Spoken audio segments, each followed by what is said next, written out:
I once knew a cracker whose real name was William. His primary concern was making a million, being the illest hustler that the world ever seen. He used to movie stars and sniff coke in his dreams. A corrupt young mind at the age of 13. Cracker never had a father and his mom was a fiend. She put the pipe down, but for every year she was sober, her sun simultaneously grew colder. He started hanging out, selling bags in the projects, checking the young checks, looking for hit and run prospects. He was fascinated by material objects, but he understood money never bought respect. He built a reputation because he can hustle and steal, but got locked once and didn't hesitate to squeal. So criminals he chilled with didn't think he was real. You see, me and crackers like this have never been equal. I don't project my insecurities on other people. He fiended for props like addicts with pipes and needles, so he felt he had to prove to everyone he was evil. A feeble-minded young man with infinite potential, the product of the ghetto-bred, capitalistic mental, coincidentally dropped out of school to sell weed, dance with the devil, smoked until his eyes would bleed, but he was sick of selling trees and gave in to his greed.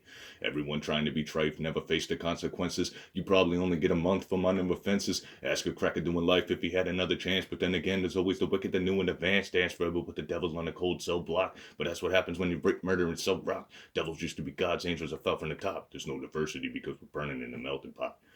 So Billy started robbing crackers, anything he could do to get his respect back in the eyes of his crew. Started fights over little shit up on the block. Stepped up to son and mothers and brothers to crack rock, working overtime, making money for the crack spot. Hit the jackpot, wanted to move up to cocaine, fulfilling their Scarface fantasy stuck in his brain. Tired of the block, crackers treating him the same. He wanted to be major like the cutthroats and the thugs, but when they tried to step to him, crackers showed him no love. They told him any motherfucking coward could sell drugs. Any bitch cracker with the gun can bust slugs. Any cracker with the red shirt can front like a blood. Even puffy smoke motherfuckers up in the club, but only a real thug can stab someone till they die. Standing in front of them, staring straight into their eyes, Billy realized that these men were well gutted, and they wanted to test him before business started. Suggested raping a bitch to prove he was cold-hearted, so now he had a choice between going back to his life or making money with made men. Up in the sight, his dreams about cars and ice made him agree a hardcore cracker is all he ever wanted to be, and so they met the Friday night at 2:45.